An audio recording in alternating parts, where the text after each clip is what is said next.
देशको अवस्थाले मर्नु भन्दा बौलाउनु जाति बनाएको छ।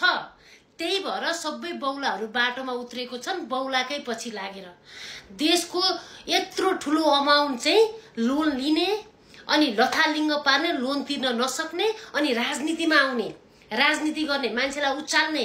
अस्ति भर्खरैसम्म सबै नेताहरूको पछि लागेको मान्छे नेताबाट केही लछारपाटो नलागिसके पछाडि अब राजा ल्याउँछु भन्दै राजातिर जम्प भइरहेछ। यहाँ हिस्ट्री सुन्नुस् है। अनि त्यस्तो मान्छेको पछि हाम्रो भेडाहरू पछि लागेको छन्, बाटोमा उत्रेका छन् क्या। अब राजा ल्याउने, राजा ल्याएर के हुन्छ?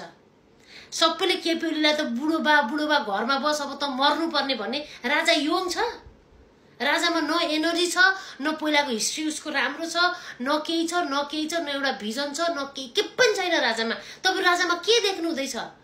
राणा शासनमा भएका अत्याचारहरू हेर्नुस्, उनीहरू त्यसकै खलक हुन् भनिरहेको छु है मैले चाहिँ।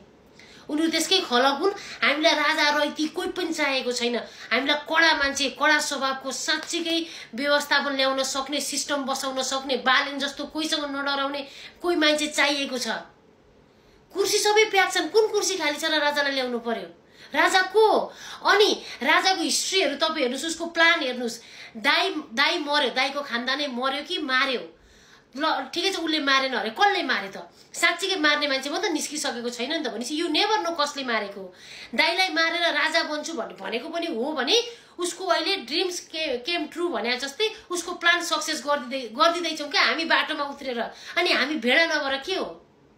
उसको दाइलाई मारेको कि कोही अर्को पत्ता लागेको हुनु पर्यो नि त, उसले मारेको होइन भने। कुरा क्लियर छ। तपाईँहरू त्यस्तोको पछि लागेर हिँडिरहनु भएको छ क्या। देशको ढिकुटी रित्याउनेको पछि लागेर राजा ल्याउन खोज्नुहुन्छ। ताई न तुई, हातमा लागे दुई। केही अर्थ छैन, लजिक छैन।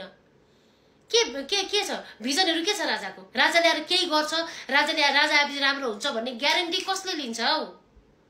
देशको बारेमा भुत्रो बोल्नु, देशको बारेमा बोल्दा तपाईँहरूले सुन्नु परेन? बोल्ने यतिखेर हो जब बिग्रिसक्छ सबै। फेरि अर्को मान्छे आएर अहिले भइरहेको कामहरू ढप्प हुन्छ। फेरि 4-5 वर्ष देश त्यसै पनि पछि हट्छ। 4-5 वर्ष पछाडि पनि उसको ड्रामा कस्तो सुरु हुने केही पनि थाहा छैन। अब यस्तो बारेमा देशको यस्तो बेलामा बोल्ने, देशको बारेमा जब बिग्रिन्छ अनि देशको बारेमा बोल, यहाँ हुँ बुद्धि पुगेन, यो नराम्रो त्यो नराम्रो त्यस्तो कुर्सीमा लाने तपाईँ नै पछि कुर्सीमा त्यस्तो बस्छ भनेर कम्प्लेन गरेर हुन्छ? यत्रो गर्दा पनि नचेत्ने कहाँसम्मको भेडा हो क्या हामीहरू? कहाँसम्मको भेडा हो? राजा भनेको छ देशमा चाहिएको सिस्टम र व्यवस्थापन हो है। त्यति बुझ्नुस्। Thank you.